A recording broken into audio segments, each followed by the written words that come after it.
समन्त चक्रवालेषु अत्र गच्छन्तु देवता सद्धम्मं मुनिराजस्य सुनन्तु सग्गमुक्तं धम्मश्रवण कालो अयं बदन्ता ධම්මස්සවන කාලෝ අයං බදන්තා ධම්මස්සවන කාලෝ අයං බදන්තා නමෝ තස්ස භගවතු අරහතු සම්මා සම්බුද්දස්ස නමෝ තස්ස භගවතු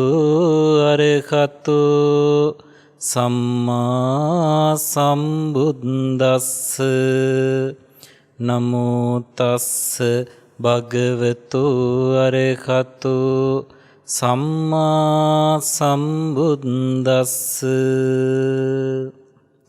කතමංච භික්ඛවේ දුක්ඛ නිරෝධ ගාමිනී පටිපදා අරිය සත්‍යං අයමේව අරියෝ අට්ඨංගිකෝ මග්ගෝ සේයති දම් සම්මා දිට්ඨි සම්මා සංකප්පෝ සම්මා වාචා සම්මා කම්මන්තෝ සම්මා ආජීවෝ සම්මා වායාමෝ සම්මා සති සම්මා සමාධිති.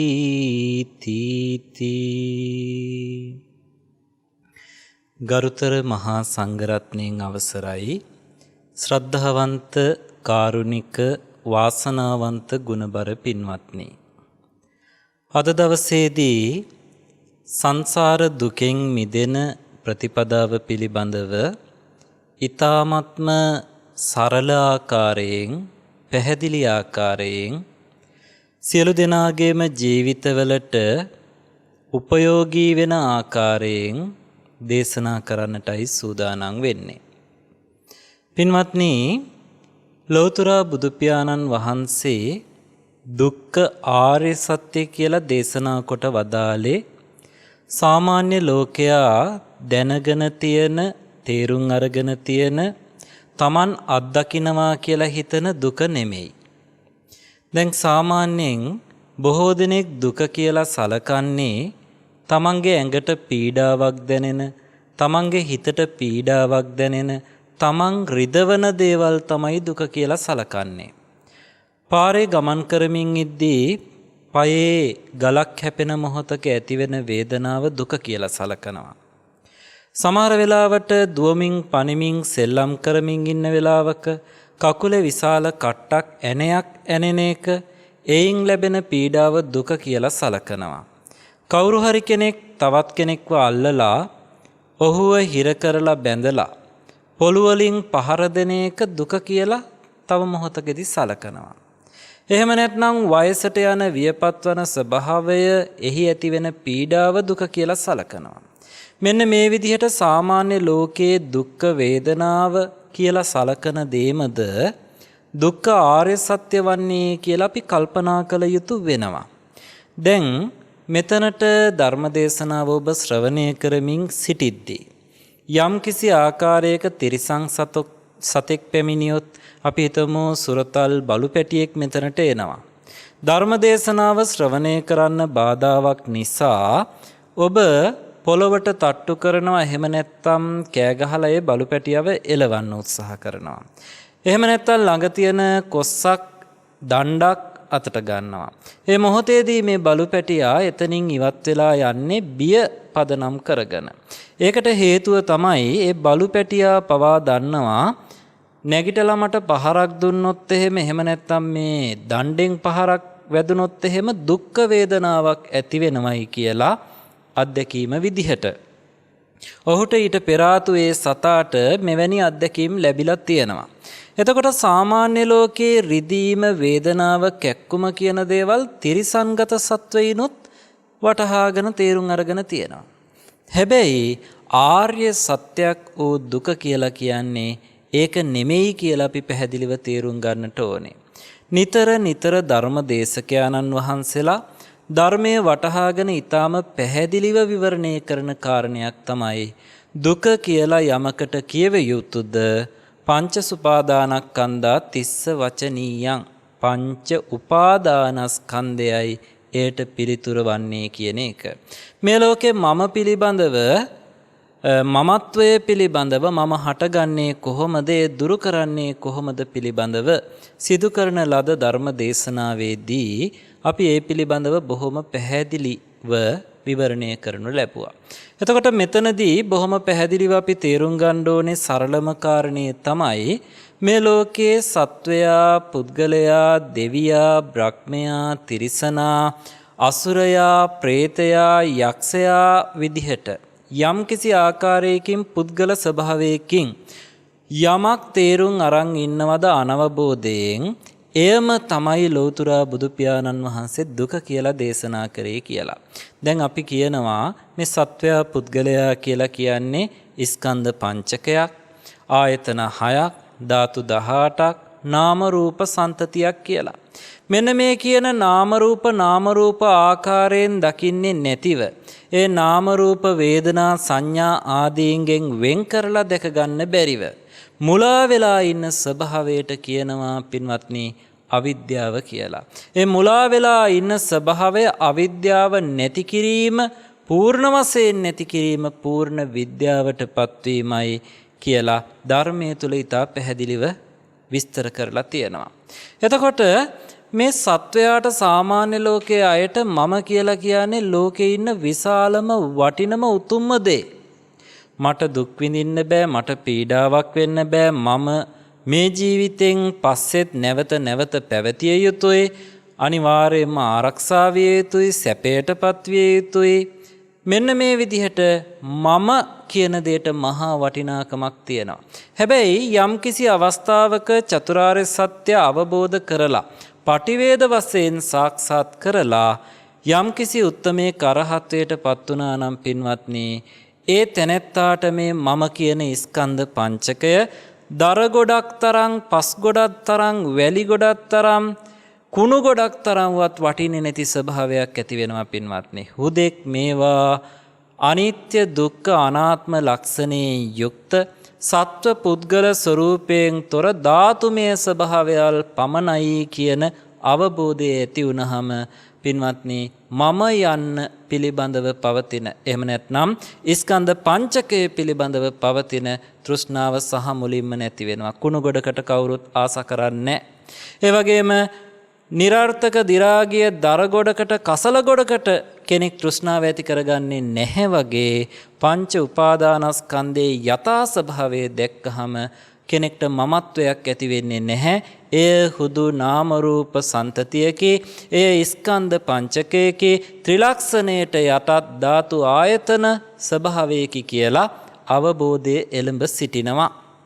එතකොට මේ ස්කන්ධ සන්තතිය නැවත නැවත පහළ වීම, ධාතු ආයතන නැවත නැවත පහළ වීම තමයි සංසාරය කියලා ලෞතර බුදු පියාණන් වහන්සේ පැහැදිලිව දේශනා කොට වදාරන්නේ. මේ ස්කන්ධ පංචකයෙන් මිදීම ලෝකෝත්තර නිර්වාණයයි.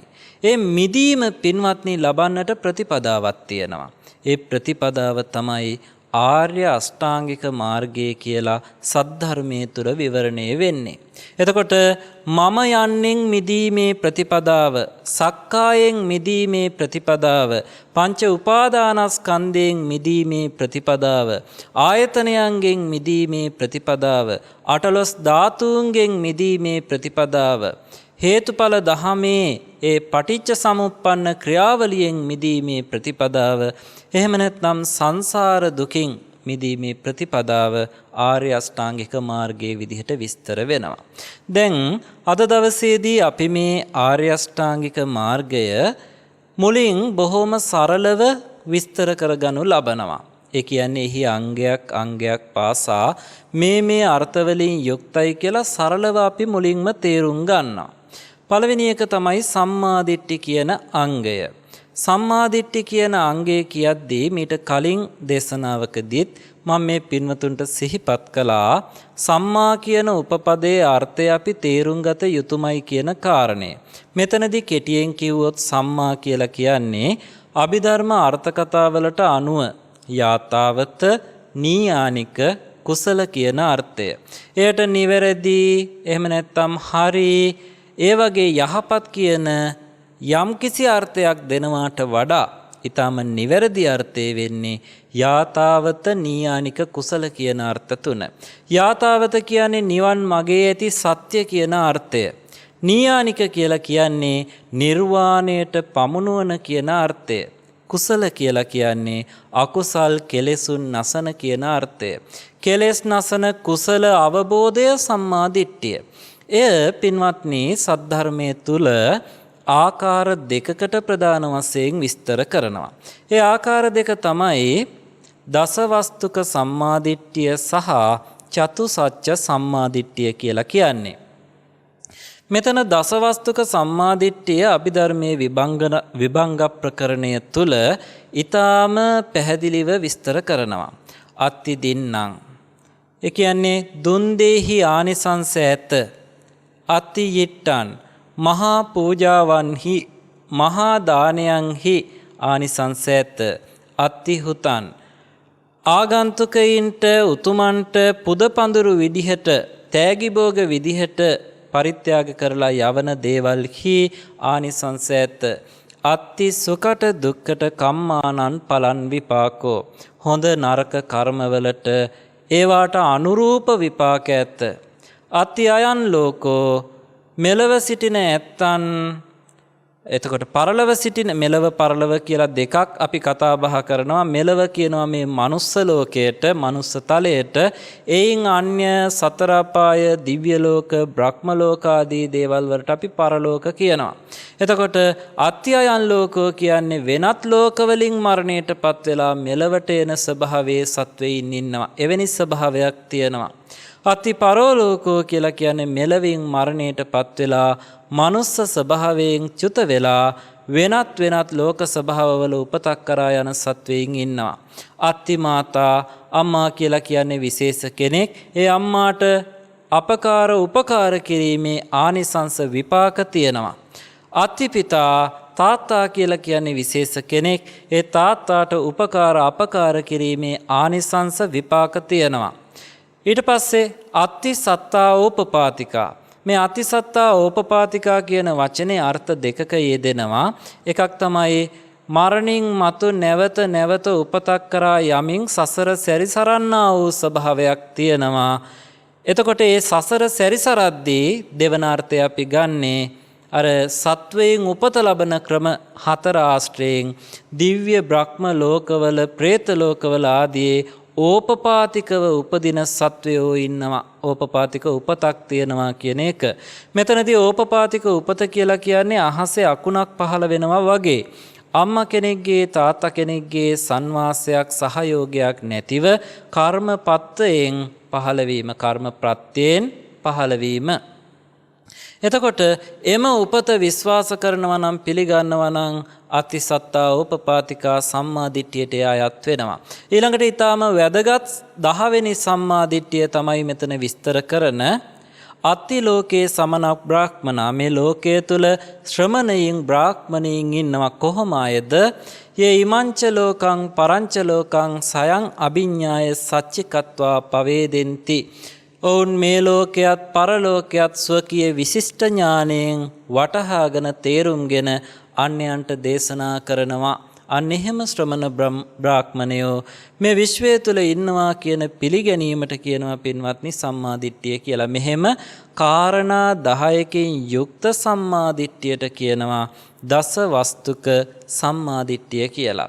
දැන් මේ ආර්ය අෂ්ටාංගික මාර්ගයේ පිළිබඳව විවරණය කිරීමේදී ආර්ය අෂ්ටාංගික මාර්ගයට අයත් සම්මාදිට්ඨිය වෙන්නේ මේ දසවස්තුක සම්මාදිට්ඨිය නෙමෙයි. ආර්ය අෂ්ටාංගික මාර්ගයට අයත් වන සම්මාදිට්ඨිය කියලා විස්තර කෙරෙන්නේ චතුසත්‍ය සම්මාදිට්ඨිය. මේ චතුසත්‍ය කියන සම්මාදිට්ඨිය නැවත ප්‍රභේද දෙකකට වෙන් වෙනවා.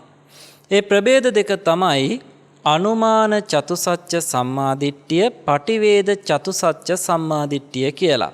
අනුමානය කියලා කියන්නේ ලෝතර බුදු පියාණන් වහන්සේගේ දේශනාවන් ඇසීමෙන් චතුරාර්ය සත්‍ය මේයි මේක තමයි චතුරාර්ය සත්‍ය කියන්නේ කියලා පූර්ණ වශයෙන් අවබෝධ කරගන්නේ නැතිව අනුමානයෙන් ඇතිවෙන වැටහීමට කියනවා අනුමාන චතුසත්‍ය සම්මාදිට්ඨියයි කියලා.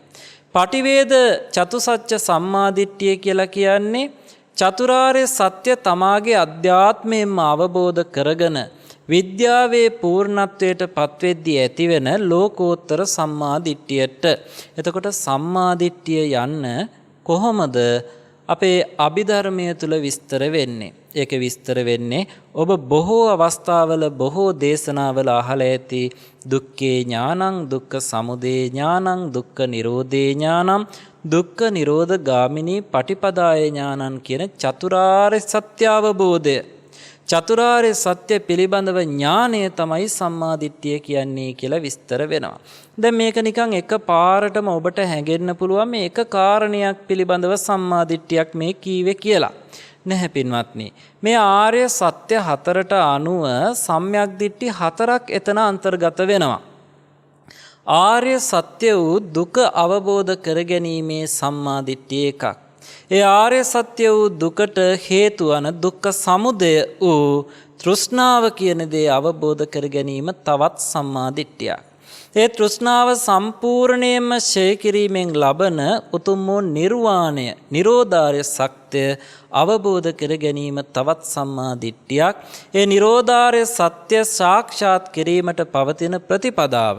එහෙම නැත්නම් දුක්ඛ නිරෝධ ගාමිනී පටිපදාව අවබෝධ කර ගැනීම පින්වත්නි තවත් සම්මාදිට්ඨියක් වෙනවා. එතකොට මේ සත්‍ය හතර අවබෝධ කරගන්න සම්මාදිට්ඨි හතරක්, අවබෝධයන් හතරක් ක්‍රියාත්මක වෙනවා. ලෝකෝත්තර තත්වයට පත්වෙද්දී ඊට වෙනස් ආකාරයෙන් ක්‍රියාත්මක වෙන්නේ මේ මූලික අවස්ථාව පිළිබඳවයි අපි පැහැදිලි කරන්නේ. එතකොට මේ සම්මාදිට්ඨිය දියුණු කිරීම සඳහා පවතින අනෙක් උපකාරක ධර්ම තමයි මේ ආර්ය අෂ්ටාංගික මාර්ගයේ ඉතිරි අංග බවට පත් වෙන්නේ.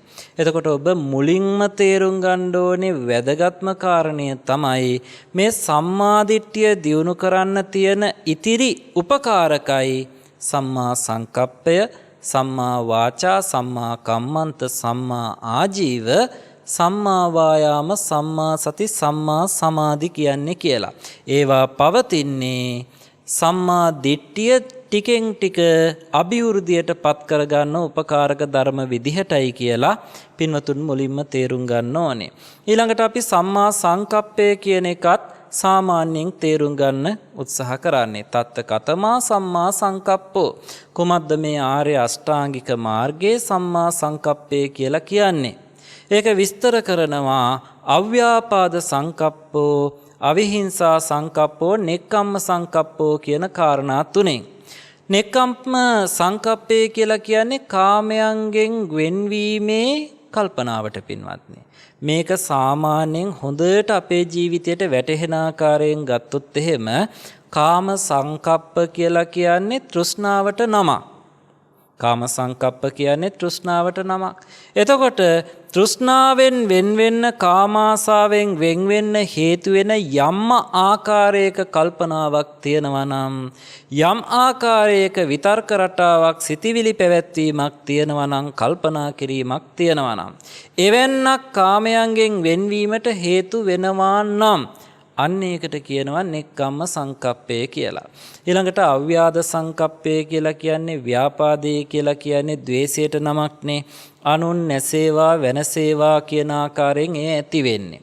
ඒ ව්‍යාපාදයෙන් වෙන්වීමට, ද්වේෂයෙන් වෙන්වීමට යන්ම විතර්කයක් හේතු වෙනවා නම් ඒ අව්‍යාපාද විතර්කය මෙහිදී සම්මා සංකප්පයට අයිති වෙනවා. ඊළඟට අවිහිංසා සංකප්ප කියලා කියනවා. අවිහිංසා සංකල්පයට විරුද්ධ එක තමයි විහිංසා සංකල්පය. ද්වේෂය සහිතව හිංසා කිරීමේ සිටිවිලි. ඒවට කියනවා විහිංසා සිතිවිලි කියලා. විහිංසා කල්පනා, විහිංසා සංකප්ප කියලා. ඒ සිතිවිලි වලින් වෙන් වෙලා මෛත්‍රී සහගත අවිහිංසා සිතිවිලි රටාව පැවැත්වීමට කියනවා අවිහිංසා සංකප්පය කියලා. මේක ඉදිරියේදී අපි දිගින් දිගට විස්තර කරන්න බලාපොරොත්තු වෙනවා. ඊළඟට සම්මා වාචා කියලා කියන්නේ සාමාන්‍ය විදිහට අපි තේරුම් ගත්තොත් මුසාවාදයෙන්, පරුස වචනයෙන්, පිසුනා වාචාවෙන්, සම්ප්‍රප්පලාපාවෙන් වෙන්වීම. වචනයෙන් සිදුවෙන වැරදි 4ක් තියෙනවා. මුසාවාද කියලා කියනවා බොරු කියනවට, අනුන් රැවටවීමේ චේතනාවෙන් කටයුතු කරනවට, වචන ප්‍රකාශ කරනවට. ඊට පස්සේ පරුසා වාචා කියනවා පරුසනා කියලා කියනවා නෙමේ, පොරවට නමක්. අන්න ඒ වගේ ආයුධයකින් ඇන්නා කෙටුවා හා සමානව මනසට පීඩාව ඇති වෙන බැරෑරුම් හිත රිදවන වචනවලට කියනවා පරුස වචනයි කියලා. ඒවා අපි ප්‍රකාශ කරන්නේ කෙනෙක්ව රිදවීම සඳහා. ඊළඟට මෙතන ආයේ කියනවා පිසුනා වාචා කියලා වචනයක්. පිසුනා වාචා කියන පදේ හැදෙන්නේ ප්‍රිය ශූන්‍ය වාචා කියන වචනේ එකතු වෙලා. ප්‍රිය ශූන්‍ය වාචා කියලා කියන්නේ දෙදෙනෙක් අතර තියෙන ප්‍රියභාවය ශූන්‍ය කිරීමට, නැති කිරීමට, හිතවත් බව නැති කිරීමට කියන කේලමට කියනවා පිසුනා වාචාව කියලා. සම්පප්පලාපා කියලා කියන්නේ කිසිම අර්ථයක් නැති හිස් වචන ප්‍රකාශ කරමින් සිටිනවට. මෙන්න මේ කියන මිත්‍යා වචන, එහෙම නැත්නම් වැරදි වචන, කුසල මාර්ගයට හේතු නොවන වචන වලින් වෙන්වීමට පින්වත්නි සම්මා වාචා කියනවා. මේ වෙන්වීමත් සාමාන්‍යයෙන් නිකං සිද්ධ වෙන්නේ නැහැ.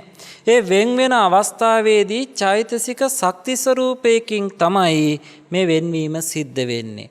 ඒ චෛතසික සත්‍ය ස්වરૂපයට අපි කියනවා විරතියයි කියලා. අපි කියනවා ඒකට සම්මා වාචා විරති චෛතසිකය කියලා. ඊළඟට සම්මා කම්මන්ත. සම්මා කම්මන්ත කියලා කියන්නේ ප්‍රාණඝාතයෙන්, කාමමිත්‍යාචාරයෙන් සහ අදත්තාදානයෙන් වෙන්වීමට. මේ කියන කයින් සිදුවෙන වැරදි වලින් වෙන් වෙන්නේ අර කලින් කිව්වා වගේම සිත තුළ ඇතිවෙන අපි කිව්වේ මෙතන විරති චෛතසිකයෙන්. මෙතන ඇති වෙන්නේ කාය විරතිය, සම්මා කම්මන්ත කියන විරති චෛතසිකය ඇති වෙනවා. ඊළඟට කෙනෙක් වැරදි වැඩ කරන්න පුළුවන් විනෝද වෙන්න, සතුටු වෙන්න, තෘප්තියටපත් වෙන්න, ආස්වාදය ලබන්න. තව කෙනෙක් වැරදි දේවල් වල යෙදෙන්න පුළුවන්, බොරු කියන්න පුළුවන්, වැරදි කටයුතු කරන්න පුළුවන් ජීවිත පැවැත්ම පිණිස. ජීවිත පැවැත්ම පිණිස සිදු කරන වැරදි දේවල් වලින් වෙන්වීමට කියනවා පින්වත්නි සම්මා ආජීවය කියලා. ඒක සාමාන්‍ය ජීවිතය තුළ අපි කතා කරන්නේ නොකල යුතු වෙළඳාම් 5කින් ප්‍රථමව වෙන් වෙනවා. ඒවට කියනවා සත්ත්ව වනිජ්ජා, සත්ත්ව වනිජ්ජා, මාංශ වනිජ්ජා, මජ්ජ වනිජ්ජා, විස වනිජ්ජා කියලා. සත්ත්ව වනිජ්ජා කියලා කියන්නේ සත්වයින් වෙළඳාම් කිරීම සහ වහල් වෙළඳාමට. සත්ත්ව වනිජ්ජා කියලා කියන්නේ අනුන් නැසීම පිණිස හේතු වෙන අවියායුධ වෙළඳාම් කිරීමට. ඒවා හා සම්බන්ධ කටයුතු. මාංශ වනිජ්ජා කියලා කියන්නේ සතුන් මරලා මස් මාංශ වෙළඳාම් කිරීමට. මජ්ජ වනිජ්ජා කියලා කියන්නේ මත්ද්‍රව්‍ය මත්වීම පිණිස හේතු වෙන දේවල් වෙළඳාම් කිරීමට. විස වනිජ්ජා කියලා කියන්නේ අනුන් නැසීම පිණිස හේතු වෙන, සත්වයින් නැසීම පිණිස හේතු වෙන වස විස වර්ග වෙළඳාම් කිරීමට. මේ කියන නොකල යුතු වෙළඳාම් 5න් වෙන්වීමට සාමාන්‍ය ලෝකයේ ප්‍රථමයෙන්ම කියනවා මිත්‍යා ආජීවයෙන් වෙන්ව සම්මා ආජීවයට පැමිණුණා කියලා. කරන්නට සුදුසු වන ගොවිතැන, වෙළහෙළඳාම් වගේ සුදුසු ව්‍යාපාර කටයුතු තියෙනවනේ. ඒ ව්‍යාපාර කටයුතු කරන අවස්ථාවේදීත් පින්වත්නි තුලාකූට, මානකූට, කංසකූට කියන ආකාරවලින් වෙන් වෙන්න කියනවා. තුලාකූට කියලා කියන්නේ මනින වෙලාවේදී කිරණ වෙලාවේදී දැන් අපි බර කිරනවා. සීනි වගේ දේවල්, එහෙම නැත්නම් හාල් වගේ දේවල් අපිට කිරන්න පුළුවන්. තරාදියෙන් කිරීමේදී වංචා කරන්න පුළුවන්. ඒ වලින් වෙන් වෙන්න. මානකුවට කියන්නේ ද්‍රව තියෙනවානේ. භූමි තෙල්, පොල් තෙල්, පැණි ඒ වගේ දේවල් මැනීමේදී කරන අක්‍රමිකතාවලින් වෙන් වෙන්නට ඕනේ. කංසකුවට කියලා කියන්නේ යහපත් ගුණවත් දේට අගුණවත් අයහපත් බාල දේවල් මිශ්‍ර කරලා විකිණීමෙන් වෙන් වෙන්න කියන කාරණේ. මෙන්න මේ විදිහට පින්වත්නි වැරදි කාය කර්ම භාවිතා කරලා වැරදි වචී කර්ම භාවිතා කරලා ජීවත් වෙන්නේ නැතිව කුසල මාර්ගයට අනුගතව ජීවිතය පවත්වාගෙන යනවාට කියනවා සම්මා ආජීවය කියලා. ඊළඟට සම්මා වායාමය කියන එක සාමාන්‍යයෙන් අපේ බොහොම සරලව විවරණය කරන්නේ ඔබ හොඳින් අහලා තියෙනවා සතර සම්‍යක් ප්‍රදන් වීර්ය විදිහට. අපේ ජීවිතය තුළ යම් යම් අවස්ථාවක පින්වත්නි අකුසල් හට අරගෙන තියෙනවා. අකුසල් හටගත්තාම දැන් අපි අතින් සතුන් මැරිලා ඇති ඕන තරම්. අපි සමහර වෙලාවට මේ පින්වතුන් සොරකම් කරලා ඇති. සමහර වෙලාවට සමහර කෙනෙක් යම් විටක මද්ද්‍රව්‍ය ආදිය භාවිතා කරලා ඇති. එතකොට අපි ඒවාට කියනවා උපන් අකුසල් කියලා. ඒ උපන් අකුසල් ප්‍රහාණය කරන්න නැවත හටගන්නේ නැති වෙන්න නැති කරන්න ඒ උපදුණු අකුසල ස්වභාවය නැති කරන්න අපි තුල මහා වීරියක් අවශ්‍ය වෙනවා. ඊළඟට අපි තුල මෙතෙක් කල් නූපන් අකුසල් තියෙනවා. දැන් අපි කතා කරොත් එහෙම අපි අතින් මේ වෙද්දි කිසිම සතෙක් මරණයටපත් වෙලා නැත්නම් අපි දැන් සීලයක පිහිටලා ඉන්නේ. දැන් ඉදිරියේදී මේ සීලය පිහිටලා තියෙන සීලයක පිහිටලා සිටින අපි ඉදිරියේදී සමහර විට සතුන් මරන්නට හේතු වෙන කෙලෙස් ඇති කරගන්න පුළුවන්. එහෙම නැත්නම් සොරකම් කරන්නට හේතු වෙන කෙලෙස් අපේ సంతානිය උපදින්නට පුළුවන්. එහෙම නූපන් අකුසල් තියෙනවා. අපාතින් නොවුණු අකුසල් තියෙනවා. අප තුළ නූපන් අකුසල් නූපද වීම පිණිස සිත සකස් කරන්න වීරිය ඇති කරගන්න ඕනේ. ඊළඟට කියනවා දැන් මේ කුසලය ඇති කර ගැනීමේ වීරිය ගැන. අකුසල් નિરાයාසයෙන්ම හිත ඇතුලේ ඇති වෙනවා හේතුඵල ධමයට අනුව. නමුත් අකුසල් හටගන්නවා වගේ පහසුවෙන් අපේ අධ්‍යාත්මය තුළ කුසල් හටගන්නේ නැහැ. ඉතින් එහෙම කුසලයක් හටගත්තාම ඒ කුසලය රැකගන්නට වීරිය ඕනා වගේම නූපන් කුසල් අප තුළ ජනිත කර ගැනීමට අප තුළ වීරිය වැඩිම අවශ්‍ය වෙනවා. මෙන්න මේ විදිහට පින්වත්නි උපන් කුසලයේ වැඩි දියුණු කිරීමටත් නූපන් කුසල් ඇති කර ගැනීමටත් උපන් අකුසල් ප්‍රහාණය කිරීමටත් නූපන් අකුසල් නූපද වීම සඳහා පින්වත්නි වීරිය වඩන එකට කියනවා සම්මා වායාමයයි කියලා. ඊළඟට සම්මා සති කියලා කියන්නේ සතර සතිපට්ඨාන සිහියට නම. මේක සතර සතිපට්ඨාන සූත්‍රයේ මනාව විග්‍රහ කරලා තේරුම් ගත්තොත් එහෙම ඊටාම පැහැදිලිව තේරුම් ගන්නට පුළුවන්කම ලැබෙනවා. මේ රූපය පිළිබඳව සතර මහා ධාතුන්ගෙන් සහ උපාදාය රූපයන්ගෙන් සකස් වෙච්ච දෙතිස් ගුණපයකින් යුක්ත වන මේ කය පිළිබඳව ඒ කයේ අනිත්‍ය දුක්ඛ අනාත්මාදී ලක්ෂණ විදිහට සිහිනුවණින් යුක්තව වාසය කිරීම සිහිය උපදවා වාසය කිරීම කායානුපස්සනාව කියලා කියනවා. ඒ කියන්නේ කයෙහි ස්වභාවය, කයෙහි පවතින යථා ස්වરૂපය නැවත නැවත සිහියට නගා ගන්නවා, මෙනෙහි කරනවා, කල්පනා කරනවා, දකිනවා. ඒ විදිහටම විඳීම් වල ස්වභාවය, විඳීම් වල පවත්නා වූ ස්වરૂපය නැවත නැවත සිහියට නගා ගන්නවා, මානසිකාරයේ යෙදෙනවා. ඒ වගේම චිත්තයේ පවතින ස්වභාවයේ සමහර වෙලාවට රාගයෙන් යුත් සරාගී සිත් ඇති වෙනවා. සමහර වෙලාවට රාගයෙන් තොරව විතරාගී සිත් ඇති වෙනවා. ද්වේෂයෙන් යුත් සදෝෂ සිත්, ද්වේෂයෙන් තොර විත දෝෂ සිත්, මේ විදිහට සිත් විවිධ අවස්ථාවල විවිධ ස්වරූපෙන් හට ගන්නවා. ඒ සිත්වල ස්වභාවය අනිත්‍ය දුක්ඛ අනාත්ම සංකත විදිහට නැවත නැවත දැකීමට කියනවා චිත්තානුපස්සනාව කියලා. ඒ වගේම නීවරණාදී ධර්මයන්ගේ ස්වභාවය, එහි පවත්නා යථා ස්වභාවය අනුව, ත්‍රිලක්ෂණයට අනුව, පටිච්ච සමුප්පන්න ස්වභාවයට අනුව නැවත නැවත මෙනෙහි කිරීමට, දැකීමට, සිහිය උපදවාගෙන සිටීමට කියනවා පින්වත්නි ධම්මානුපස්සනාව කියලා. මේ සිත දියුණු කිරීමට ප්‍රඥාව වැඩිවීමට හේතු වෙන කාය, චිත්ත, වේදනා, ධම්ම කියන කාරණා 4 පිළිබඳව නැවත නැවත සිත යෙදවීම මෙහිදී අපේක්ෂා කරනවා. එහෙම නැවත නැවත සිත යොදවපුවාම සම්මා පින්වත්නි සම්මා සමාධිය දියුණු වෙන්න පටන් ගන්නවා. සම්මා සමාධිය කියලා කියන්නේ ධර්මයේ තුල විස්තර කරන්නේ රූපාවචර ධාන 4 විදිහට. රූපාවචර ධාන 4 තුල පවතින ප්‍රබල කුසල ඒකාග්‍රතාවය, කුසල් සිතේ ප්‍රබල එකඟ බව වහා නොසැලෙන තරමට පැය ගණනාවක්, සමහර වෙලාවට දින ගණනාවක් පුරාවට එකම කුසල අරමුණේ ඒකාග්‍ර කරලා තබා ගන්න පුළුවන් තරමට බලවත් වෙච්ච සමාධියට කියනවා සම්මා සමාධිය කියලා. දැන් මේ විදිහට තමයි මේ අංග ටික විස්තර වෙන්නේ. මේ ආර්ය අෂ්ටාංගික මාර්ගයේ ජීවිතය තුළ ප්‍රායෝගිකව එදිනෙදා අපි දියුණු කරන්න ඕනේ. මේ අංග 8 එකක් වෙන වෙනම අපි දියුණු කරගත යුතු වෙනවා මුලින්ම. මොකද මේ ආර්ය අෂ්ටාංගික මාර්ගය අභිධර්මයට අනුව අවස්ථා 3ක එහෙම නැත්නම් වර්ග 3ක් විදිහට තමයි අපේ අධ්‍යාත්මයේ දියුණු වෙන්නේ. ඒ අවස්ථා එහෙම නැත්නම් වර්ග 3 තමයි පංචාංගික මාර්ගය, අට්ටාංගික මාර්ගය, සරුව සංග්‍රාහක මාර්ගය කියලා කියන්නේ. මෙතන අට්ටාංගික මාර්ගය කියලා කියන්නේ මේ ආර්ය අෂ්ටාංගික මාර්ගයේ අංග 8ම එකවර යෙදෙනවාට. ඒ අංග 8ම එකවර යෙදෙන්නේ ලෝකෝත්තර මාර්ග සිතක විතරයි. එතෙක් මේ අංග එකින් එක අපි වෙන වෙනම දියුණු කරගන්නට ඕනේ.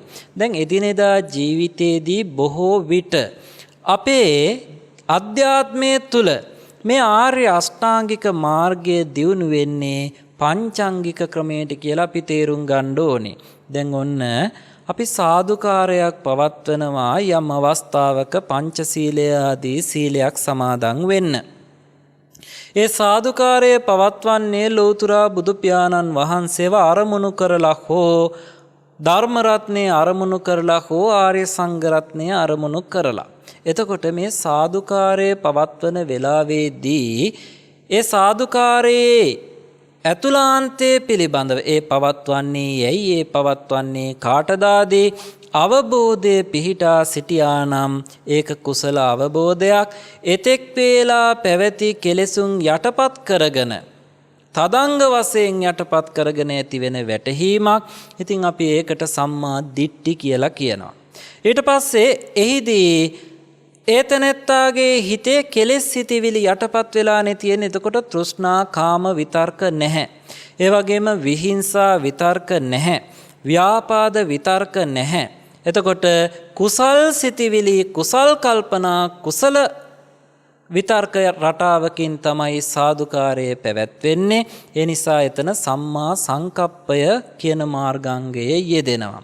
ඊළඟට පින්වත්නි, දෝත ඔසවන්න වීරය අවශ්‍ය වෙනවා. වීරය චෛතසිකයෙන් යුක්තව වීරයෙන් දෝත උසවලා සාදුකාරයේ පවත්වනවා. එතකොට කුසලයක් ඇති කර ගැනීම සඳහා වීරය ඇති කරගත්තා වෙනවා. ඒ ඇති කරගත්තා වූ වීරය සම්මා වායාමයේ බවට පත් වෙනවා. ඒ වගේම ඒ මොහොතේ එළඹ සිටි සිහිය, අවදිමත් භාවය, ඒකට සම්මා සතිය කියලා කියනවා. කුසල් සිතේ ඒ මොහොතේ පැවති ඒකාග්‍ර බව සම්මා සමාධිය කියලා කියනවා. මෙතන පංචාංගික විදිහට මාර්ගයේ ක්‍රියාත්මක වෙලා අංග වැඩිලා තියෙනවා. මේ විදිහට නමස්කාරය ප්‍රකාශ කරන වෙලාවෙද්දිත් මේ ආකාරයෙන්ම සම්මා දිට්ඨිය, සම්මා සංකප්පය, සම්මා වායාමය, සම්මා සතිය, සම්මා සමාධිය වැඩෙනවා. පින්වත්නි, අපි සිල් සමාදන් වෙනවා. දැන් සිල් සමාදන් වෙන්නේ කාමයන්ගෙන් වෙන්වීම සඳහාමනේ. සම්මා සංකප්පය ඊට උපකාරී වෙනවා. දැන් කාම මිත්‍යාචාරයෙන් වෙන් වෙනවා කියන්නේ බොහෝ කාමයන්ගෙන් වෙන්වීමක්. ඒ වගේම ප්‍රාණඝාතයෙන් වෙන් වෙනවා කියන්නේ සතුන් මැරීමෙන් ලැබිය හැකි යම් කිසි තෘප්තියක් තියනවාද? ඒකෙන් වෙන් වෙනවා. ඒ වගේම ව්‍යාපාදයෙන් වෙන් වෙනවා. සත්ව හිංසාවෙන් වෙන් වෙනවා. එතකොට එතන තියෙන්නේ සම්මා සංකප්පය. එතකොට සතුන් මැරීමෙන් වෙන්වීම, සොරකම් කිරීමෙන් වෙන්වීම ආදී යම් කිසි ආකාරයක ශික්ෂා පදයක් අපි සමාදන් වෙන මොහොතේදී ඒ අවබෝධය තුල සම්මා දිට්ඨිය යෙදෙනවා. ඒ කුසල විතර්ක රටාව තුල සම්මා සංකප්පය යෙදෙනවා. එතනදී පින්වත්නි, වචනයෙන් සිදුවෙන වරදකින් වෙන්වීමට මුසාවාදා වේරමණි වැනි ශික්ෂා පදයක් සමාදන් වෙනවා නම් විරති චෛතසිකයේ යෙදෙන්නේ සම්මා වාචා විරති චෛතසිකය. සමහර වෙලාවට කයින් සිදුවෙන අකුසලයකින් පවකින් වෙන් වෙනවා නම් එතන සම්මා කම්මන්ත කියන විරති චෛතසිකයේ යෙදෙනවා.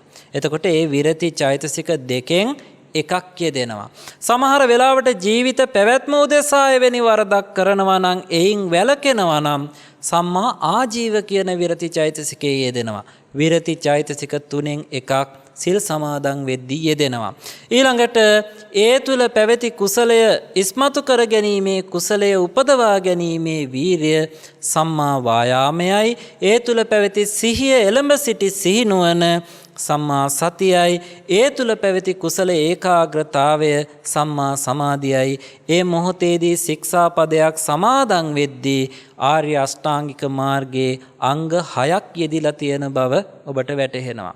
අර පංචාංගික මාර්ගයට අමතරව යම් යම් කුසල් සිතක් උපදින හැම මොහොතකම ඒ කුසල් සිතත් එක්ක මිශ්‍ර වෙලා පවතින කුසල චෛතසික රාශිය තුල පින්වත්නි, මේ ආර්ය අෂ්ටාංගික මාර්ගයේ අංග අඩු වැඩි වශයෙන් යෙදෙනවා. අන්නේ ස්වરૂපයට කියනවා ਸਰව සංග්‍රාහක මාර්ගයයි කියලා.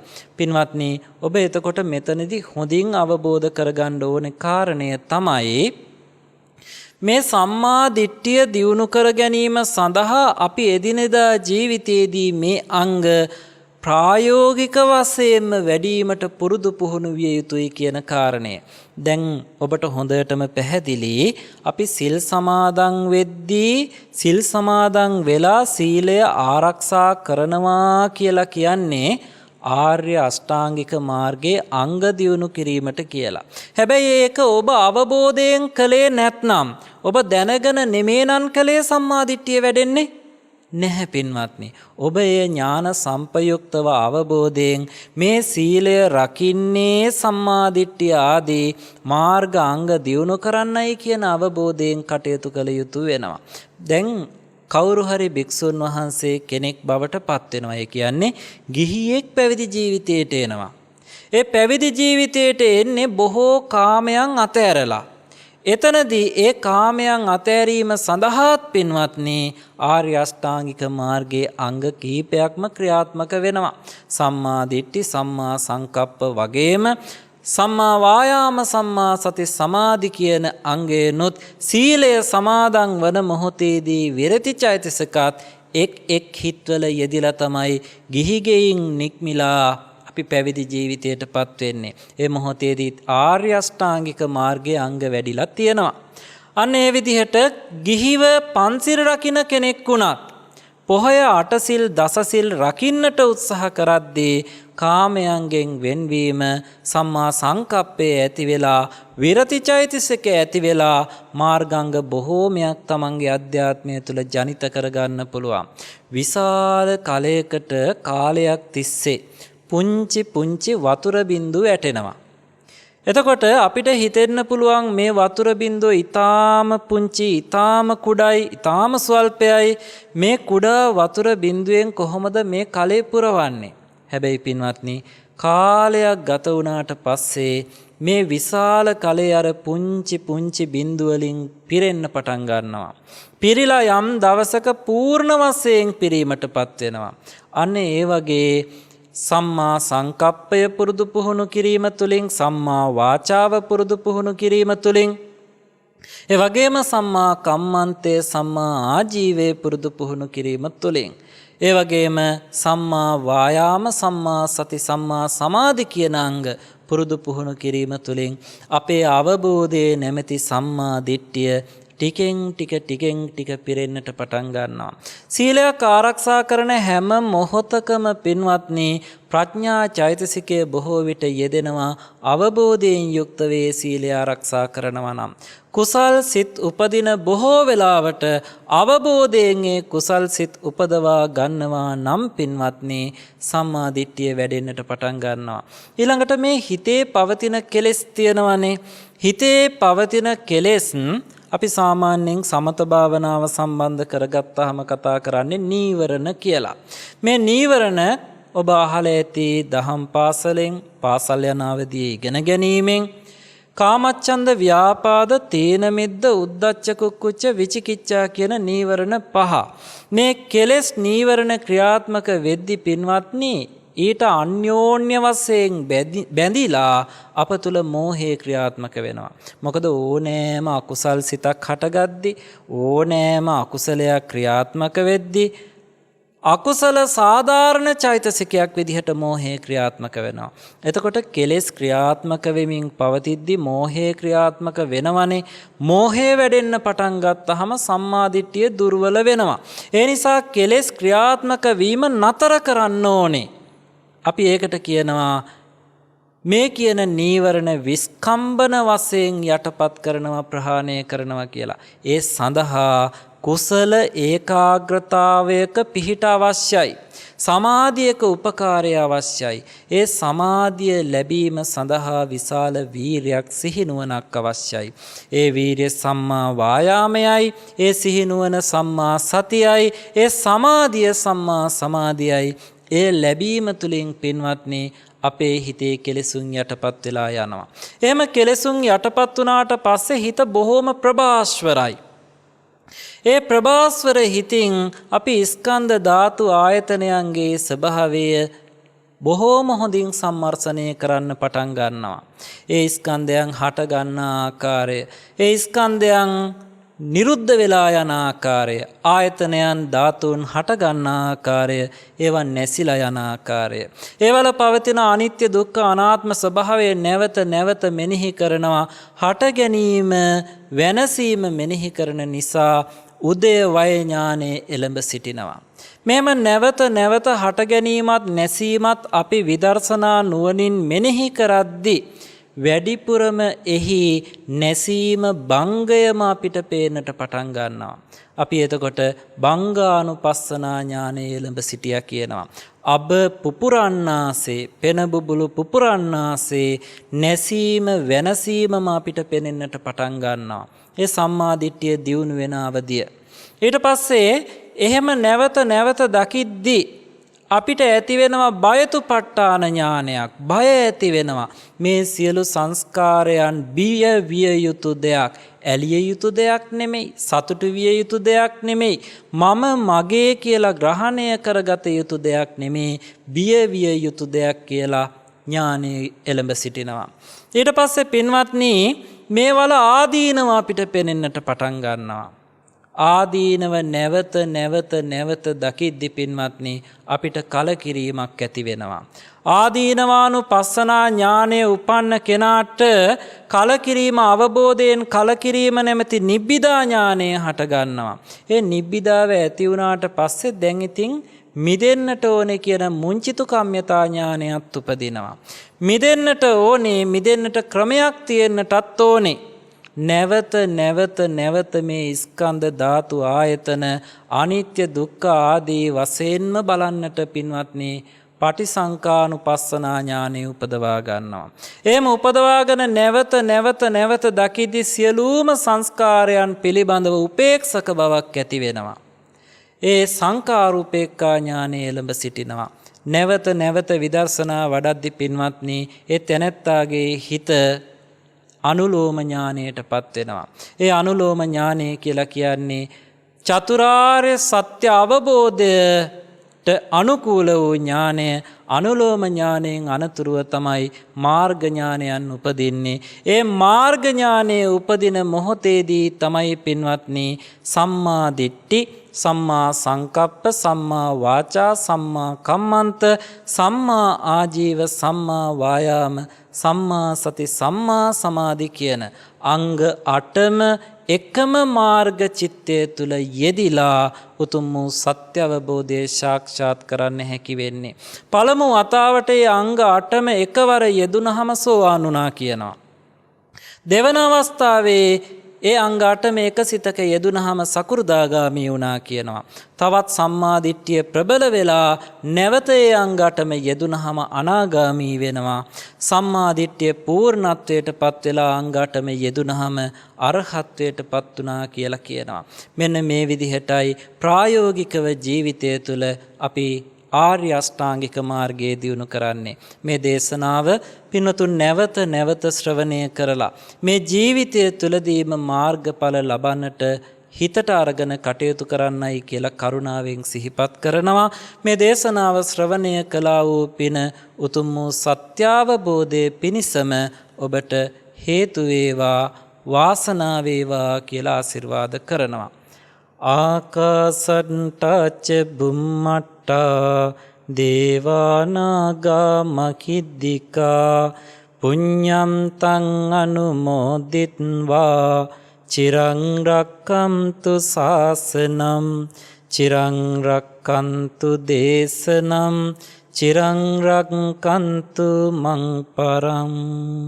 සියලු දෙනාටම තෙරුවන් සරණ ලැබේවා. ද්වේෂක්ඛයෝ නිබ්බානං